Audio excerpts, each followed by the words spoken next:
साथियों,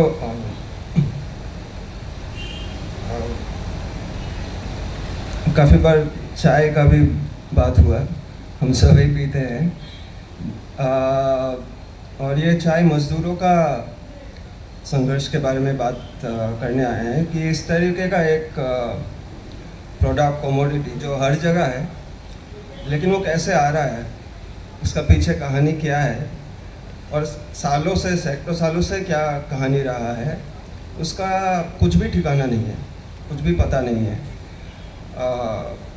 हम शायद ये शहरों से लोग मैं देखता हूँ पहाड़ वहाड़ में जाते हैं और बढ़िया फ़ोटो ऑफ चाय बागान के साथ फ़ोटो वगैरह ये सब भी काफ़ी बार लगाते हैं कि सुंदर वादियाँ हैं। वो सुंदर वादियों के पीछे क्या श्रम है, क्या खून है, क्या रोज़मर्रा का ज़िंदगी है, इसका आप कहीं पे सुनने को खास मिलता है नहीं। इस बार का जो आंदोलन चल रहा है दार्जिलिंग हिल्स, कालिम्पोंग एरिया में और पूरा जो इलाका है टेराई डुअर्स मिला के, उसमें ये मुद्दे को सामने ला के रख दिया है। उसमें दो मुद्दा है, मैं शॉर्ट में ही बात रखूँगा। चाय जो उद्योग है उसमें एक तो बात यह है कि मज़दूर मालिक वर्ग जो है वो बार बार नुकसान हो रहा है, इसका बात करता रहता है। और उसमें कुछ चेंज भी आया है। जिस तरीके से चाय उद्योग चलता है उसमें आजकल जो ओनर है वो स्पेकुलेटिव टाइप के हैं। मतलब कुछ समय वो आएंगे जहाँ निवेश करना ज़रूरी है, क्योंकि चाय पदार्थ ही ऐसा है कि उसको 50 साल मिनिमम के अंदर आपको अपरूट करके रीप्लांटेशन भी करना पड़ेगा और उसका सालाना कुछ इन्वेस्टमेंट भी है, उसमें पानी का स्रोत से लेकर तरह तरीके का। ये इन्वेस्टमेंट वो करना नहीं चाहते हैं। फिर है जब बोनस का समय आता है, मतलब ये जो फेस्टिवल्स का पूरा सीज़न है अगस्त सितंबर के दौरान में, उस समय एक के बाद एक गार्डन क्लोजर का खबर आने लगता है। बेसिकली वो जिस समय उनका जवाबदेही का बात आता है वो भाग जाता है सिंपली। अभी एक के बाद एक पिछले महीने अलग अलग गार्डन बंद होने का बात आया। सिंगटम गार्डन, पेशोक गार्डन, सोम, लिंगिया, बार्सने, कुमाई, ये अलग अलग दार्जिलिंग हिल्स एरिया में बागान है। कुल मिला के अगर दार्जिलिंग हिल्स और कालिम्पोंग का पूरा एरिया लिया जाए, वहाँ 87 चाय बागान है, जिसमें करीब जो ऑफिशियल आंकड़ा है 55,000 वर्कर्स, 55,000 वर्कर्स काम करते हैं। कुल मिला के वो संख्या कैजुअल सारा मिला के 1 लाख होगा। टेराई डुअर्स का अगर पूरा इलाका ले लिया जाए तो उसमें एडिशनल 227 गार्डन्स है। तो ये टोटल कुल मिला के 8 लाख करीब चाय मजदूरों का एक संख्या है, एक पॉपुलेशन है, जो परमानेंट कैजुअल ये सब मिला के। बाकी क्षेत्रों जैसा भी इसमें ट्रांसफ़र टू कैजुअल टाइप का मजदूरों में हो रहा है। और इस आपको ये भी शायद पता होगा कि इसमें एक ख़ास एक्ट भी रहा है अभी, जैसे with along with the other 28 acts, ये PLA जो है प्लांटेशन लेबर एक्ट, वो भी सब्ज्यूम्ड इनटू मतलब लेबर कोड्स में आ जाएगा। उसमें कुछ प्रावधान था जो ये क्षेत्र के लिए ख़ास है। उसमें कुछ तो एडिशनल क्योंकि नेचर ऑफ वर्क ही ऐसा है, तो कुछ एडिशनल सामान वगैरह का भी कराना उसमें निहित है, जैसे कि बूट्स, गम, अम्ब्रेला, हाउस रिपेयरिंग के लिए ये सारा मटेरियल। लेकिन हुआ क्या है कि इसका तवज्जो देके मालिक वर्ग का आर्गुमेंट ये है कि ये मिनिमम वेज एक्ट के अंदर आएगा नहीं, क्योंकि हम एडिशनल कुछ दे रहे हैं। जो भी हम एक के बाद एक कहानी बोल सकते हैं कि ये सारा मिलता कुछ है नहीं। बहुत आंदोलन और ये करने के बाद एक गमबूट मिलेगा जो भी चलेगा नहीं, और तो मिनिमम वेज के अंदर एक्ट के अंदर नहीं आता है। इसको लेके 2013-14 में बहुत बड़ा आंदोलन हुआ था। फिर 2015 में एक ट्राइपार्टाइट अंडरस्टैंडिंग हुआ पूरा इलाके में, जिसमें इन प्रिंसिपल मिनिमम वेज का प्रिंसिपल को माना गया। उसके बाद अभी 10 साल होने को है, ये इसका कोई लागू नहीं हो रहा है। जो वेज मिलता है डेली रेट का हिसाब से देता है। अभी जो तय है वो पहले 210 रुपये था, फिर 230 रुपये हुआ, और ये सब आंदोलन के वजह से थोड़ा बढ़ा है। अभी 250 रुपये है। 250 रुपये वेज डेली रेट, मतलब आप हिसाब लगा लीजिए महीने का 6,500 रुपीज़ होता है, जो भी कभी आता है नहीं। और तो ये माहौल देखते हुए larger section of the population वहाँ से पलायन करके माइग्रेट करके बाकी जगह में आ जाते हैं। हमारे शहरों में यहाँ पे आप अलग अलग इनफॉर्मल सेक्टर का काम हो, मोमो लगाने का काम हो, ये तरह तरीके का काम में यहाँ पे ये सेक्शन आ रहे हैं, क्योंकि वहाँ पे घटता ही जा रहा है। वहाँ पे सस्टेनेबल कुछ भी चीज़ बचा है नहीं, सस्टेनेबल लाइफ बचा है नहीं। एक चाय का मार्गरेट्स होप बोल के वहाँ पे एक बागान है। मार्गरेट्स होप करीब 150 साल पुराना बागान है। वहाँ का चाय पिछले हफ्ते उन्होंने एक डेस्क लगाया था, उसमें 100 ग्राम 6,900 रुपीज़ का था, मतलब 69,000 रुपीज़ किलो रेट है चाय का। ये कहीं कहीं 1 लाख करीब तक भी जाता है, 1.5 लाख करीब तक भी जाता है। दार्जिलिंग का चाय का शैम्पेन बोला जाता है, और ये उसका तो मुनाफा कहीं कम हो रहा है ऐसा नहीं है, डोमेस्टिक उसका कंजम्पशन बढ़ रहा है। जितना डिमांड है उसके हिसाब से सप्लाई कम है। ये सारा चीज़ मिला के कहीं पे इसका प्रॉफिट कम नहीं हो रहा है, बल्कि बढ़ता ही जा रहा है। जीआई टैग है, ये सारा सौदा है। फिर मिनिमम वेजेस अगर बस 6,500 रुपीज़ है, उसमें एक एक्स्ट्रा और उसका सेट टारगेट्स होता है कि 25 किलो का उठाने का, लीफ उठाने का, वो 100 किलो तक भी जा सकता है। वो अगर एक दिन भी कुछ थोड़ा मिस हुआ तो पूरा ही उस दिन का वेज काट दिया जाता है, प्रो राटा बोलते हैं उसको। एक्स्ट्रा लीफ का भी अलग से प्राइस है, जैसे एक्स्ट्रा ओवरटाइम का प्राइस होता है, ELF प्राइस बोलते हैं उसको, तो वो 15-16 रुपये होना चाहिए पर केजी, लेकिन उधर मिलता है 4 रुपये 5 रुपये इस तरीके का। तो एक वेज थेफ्ट का एक बड़ा माहौल है।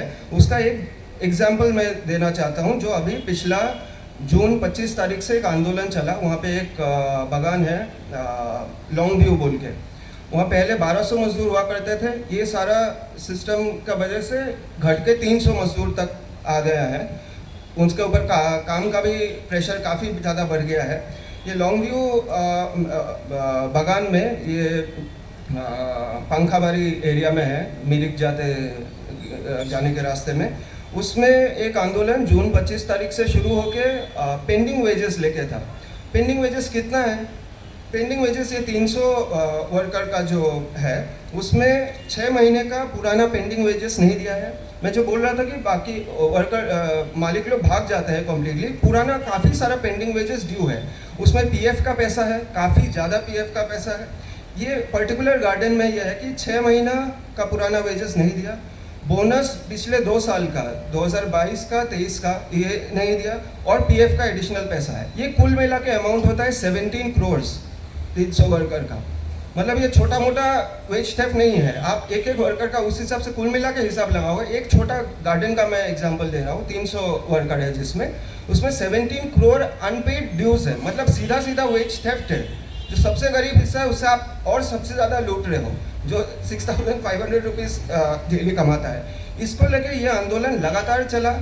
आंदोलन में भागीदारी करने वाले वहाँ पे एक लोकल यूनियन है, HPEU, हिल प्लांटेशन एम्प्लॉयज़ यूनियन, जो नया ही बना है, पिछले साल अप्रैल में बना है।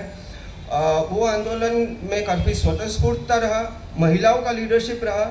इस से लेके जो मेन मालिक है गौरव गर्ग बोल के, वो दिखाई नहीं दे रहे थे कहीं पे। उसको लेके मजदूरों ने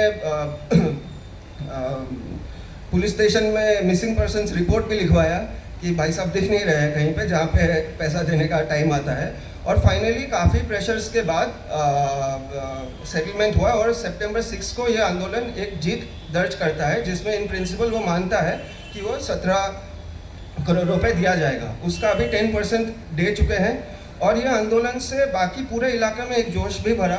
इसके साथ में एक आंदोलन और शुरू हुआ है और चल रहा है, वो है 20% बोनस का आंदोलन। 20% बोनस इस टाइप से होता है, बोनस एक्ट का हिसाब से ही है। 8.33% मालिक लोग बोले हैं कि वो देंगे, which is just around 6,000 rupees, मतलब 1 महीने का वेतन टाइप होता है। 20% इज़ द डिमांड। ये जैसे ही ट्राइपार्टाइट नेगोशिएशन होता है, 20 सितंबर को एक नेगोशिएशन हुआ ट्राइपार्टाइट, मतलब गवर्नमेंट का, मालिक पक्ष का और ट्रेड यूनियन सारे बैठे। उसमें एक तो वर्करों का सही में रिप्रेजेंटेशन वो है नहीं, तो ये जनरल प्रथा भी है वहाँ पे कि वर्कर लोग पूरा इलाके में घेर लेते हैं और वहीं पे बैठ जाते हैं कि आप हमें रिप्रेजेंट नहीं करो, तो हम ही आ गए हैं गेट पे बैठने के लिए। उसमें एक वर्कर चली भी गई, संगीता नाम है उनका, और जाके उन्होंने वहाँ पे हल्ला गुल्ला किया, फिर उनको बाहर निकाल दिया। लेकिन उसके वजह से उन्होंने जो 8.33% था उससे बढ़ा के 13% कर दिया का डिक्लेरेशन दिया। उससे भी वर्कर नाराज़ हुआ और हड़ताल किया। और इसमें सिग्निफिकेंट है 30 सितंबर को एक पहाड़ बंद का एक कॉल दिया जाता है। पहाड़ बंद मतलब वो बस इलाके में या बस फैक्ट्री का या बागान बंद नहीं है, पूरा पहाड़ में बंद घोषित किया जाता है। उसमें तरह तरीके का आम लोग, दुकानदार लोग, जो से लेके गाड़ी चलाने वाले लोग ये पार्टिसिपेट करते हैं, शामिल होते हैं। उसके बाद गवर्नमेंट यूनिलैटरली 16% का एक बोनस डिक्लेयर किया। अभी वो वर्कर ने रिजेक्ट किया है। वहाँ पे एक भूख हड़ताल भी चल रहा है 2 बागान में, सिंगफोन और लॉन्गव्यू में 7 अक्टूबर से। और ये आंदोलन लगातार पूरे इलाके में, ये पूरा ही 8 लाख मजदूरों को का बोनस दिलाने के लिए 20% बोनस के लिए आंदोलन चल रहा है। इसमें मैं बस 2 चीज़ बोल के ख़त्म करूँगा। एक ये है कि यहाँ जब दार्जिलिंग हिल्स का बात होता है, काफ़ी बार अलग अलग समय में गोरखालैंड आंदोलन और इसका बाद शायद मीडिया में थोड़ा बहुत आता है, लेकिन इसमें से मजदूर पूरा का पूरा गायब कर दिया जाता है। ये दोनों आंदोलन में एक तरीके का जुड़ाव भी है लेकिन इसमें जो क्लास इशू है, जो वहाँ का मजदूरों का इशू है, ये बड़ा आंदोलन में भी काफ़ी सारा ये मजदूर लोग अपना बात रखने का कोशिश करते हैं। और उससे अंतर ये है कि ये आंदोलन मजदूरों का एक तो काफ़ी स्वतःस्फूर्त है, ये महिला लेड काफ़ी स्ट्रांगली है, और इसमें unity of different ethnic sections, इसमें आदिवासी लोग हैं, इसमें राजवंशी है, इसमें नेपाली लोग हैं, इसमें तेराई डुअर्स के या कहीं आदिवासी समुदाय है, इनका एक यूनाइटेड आंदोलन हिसाब से देखने को मिल रहा है। ये जो पलायन होके हुए वो इलाके में भी तहस नहस होता है, बाकी ये शहरों में भी काम नहीं बचा है। पलायन को इसको रोकने का भी एक सस्टेनेबल तरीके से वहाँ का फ्यूचर इमेजिन करने का भी एक आंदोलन है। तो ये इसका एक काफ़ी महत्वपूर्ण और इम्पोर्टेंट मुद्दा है जिसको हाईलाइट करना ही चाहिए, क्योंकि ये काफ़ी मतलब मजदूरों का बात वैसे ही नहीं सुनाई देता है, ये इनविजिबल रहता है। और अगर हम दार्जिलिंग या असम या इस तरीके का इलाके का बात करें तो ये तो और भी दिल्ली का मीडिया के मतलब सिर के ऊपर से जाता है, तो मतलब ये कहीं पे दिखाई नहीं देता है और डबली ट्रिपली इनविजिबलाइज्ड है। तो इसीलिए इसको फोरग्राउंड करना, इसको सामने रखना, हर बार हम जब चाय पिए तो ये सोचें और इसको लेके मज़दूरों के बारे में भी कुछ करने का भी हम सोचें। इसका एटलीस्ट हम इसका आंदोलन को हम साथ दे पाए, यही उम्मीद है। शुक्रिया। बहुत बहुत धन्यवाद।